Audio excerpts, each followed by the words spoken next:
mulai dengan positifnya supaya kita optimis. Kalau industri pengolahannya ini bisa meningkat, kemudian 3 kali lipat, produknya juga meningkat 3 kali lipat. Kebutuhan dunia akan nikel hari ini adalah 2,4 sampai 3 juta ton. Kemudian kalau kita diperkirakan tadi bisa memproduksi tahun ini 1 juta ton di atas Filipina dan Rusia, tentunya ini akan menambah devisa daripada Indonesia dan kita akan mendapatkan revenue yang cukup baik untuk negara dan juga mungkin bisa menambah lapangan kerja yang sementara ini masih sekitar 9 juta manusia tidak punya pekerjaan dan garis kemiskinan masih 11%, di mana 27 juta manusia masih di bawah garis kemiskinan. Yang ini harus kita angkat kalau kita bisa berhasil menuju industrialisasi di Indonesia. Kemudian yang negatifnya, ini yang sangat perlu kita kontrol, karena dengan adanya peningkatan permintaan, tentunya luasan bukaan daripada tambang harus kita kendalikan sesuai dengan peraturan yang berlaku di peraturan Kementerian SDM, di mana kita membuka harus disesuaikan dengan reklamasi dan rehabilitasi serta pasca tambangnya.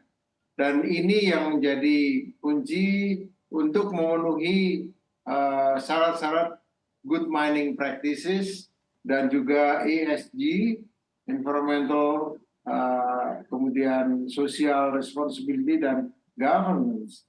Dan kita sangat lemah sementara ini karena jumlah tambangnya begitu besar, kemudian kita lihat jumlah inspektur tambangnya sangat masih 900-an. Kalau kita lihat rasionya sekitar 2.500 sampai dengan 2.800 tambang, yang mengawasi untuk nikel sekitar 350 tambang, yang kecil-kecil dan yang besar-besar. Berarti rasionya ini baik mineral untuk mengontrol mineral dan batu bara masih sangat-sangat lemah. Maka saya mengharap bahwa kalaupun kita meningkatkan industri hilirisasinya, kita harus juga menyiapkan para pengawas yang mengontrol lingkungan tambangnya agar anak cucu kita masih sempat menikmati hijaunya hutan Indonesia, kemudian ada biodiversity, kemudian flora dan fauna yang sementara ini masih kita nikmati. Mudah-mudahan itu bisa terjaga. Dan tentunya yang paling penting adalah kita harus menghindarkan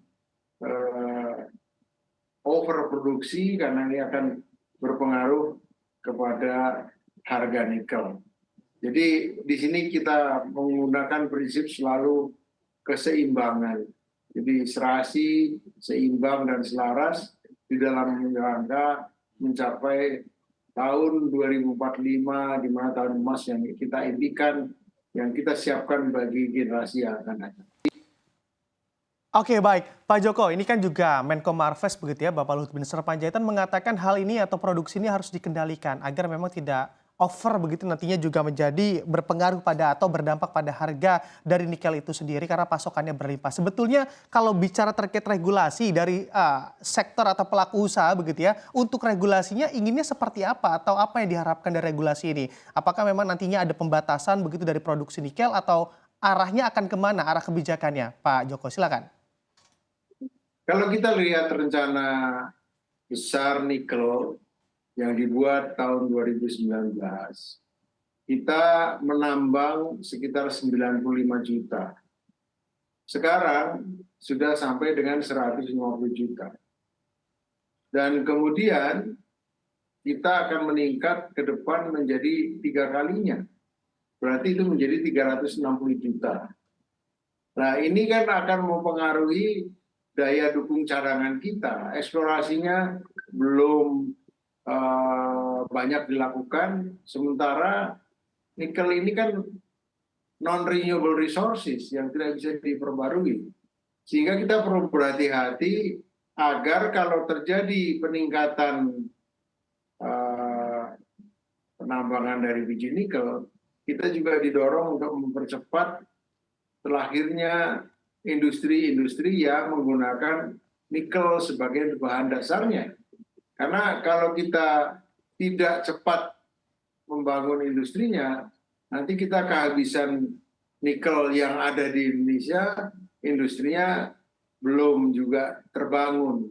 Sehingga kita tidak mau mengulangi sejarah, waktu sejarah minyak kita kaya raya, hanya terkonvert menjadi bangunan tinggi, kendaraan mewah, dan sebagainya. Yang sekarang sudah mulai menjadi, katakanlah, menjadi scrap yang harus kita runtuhkan, kita bangun. Kemudian kita tidak lihat lagi jejak sejarah dari kejayaan minyak di masa lalu. Hari ini kita tidak punya teknologi minyak yang sangat diandalkan seperti Singapura punya refinery dan sebagainya.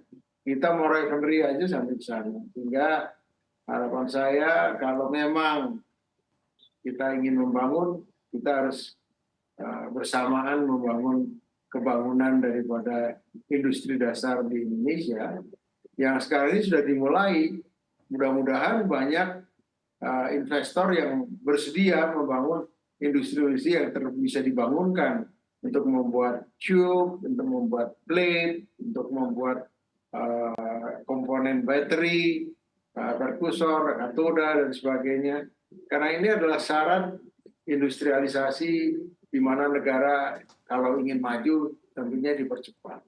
Dan kita tidak usah ragu-ragu belajar dari pengalaman bagaimana Cina membangun industrinya yang dibangun dari tahun 1989, di mana ada pertemuan Cina sedunia yang bertujuan membangun for the glorify of China. Dan lahirlah di situ pemimpin yang sangat hebat, Deng Xiaoping, yang juga bersih, meletakkan dasar-dasar investasi di saat itu sehingga Cina berkembang saat ini. Tentunya ada negatifnya yang bisa terjadi karena kita lihat manusia tidak lepas dari ada kerakusan, sehingga pada waktu itu juga terjadi korupsi dan sebagainya. Tapi korupsi ini dihabiskan oleh Deng Xiaoping, kemudian dilanjutkan oleh Jinping dan sebagainya, sehingga ada masih di Cina beberapa yang tertangkap karena kerakusan manusianya. Dan inilah yang harus kita bangun lewat edukasi, di mana para pemimpin, para pelaku tidak rakus dan tidak menjadi manusia yang menjadi manusia konsumtif, yang tidak bisa menginvest hasil daripada tambang atau hilirisasi ini menjadi industri-industri yang menentukan masa depan kita. Karena kita akan membangun ekosistem untuk EV, kemudian baterai. Tapi kalau tidak ada semangat untuk berkorban dan menanamkan kembali hasil dari tambang, tentunya industrinya tidak akan berkembang. Dan ini tergantung kepada pengusaha yang kebetulan diberi kesempatan memiliki kekayaan yang berlebih, dan mudah-mudahan mereka punya keberanian untuk membangun industri dasar yang kita perlukan.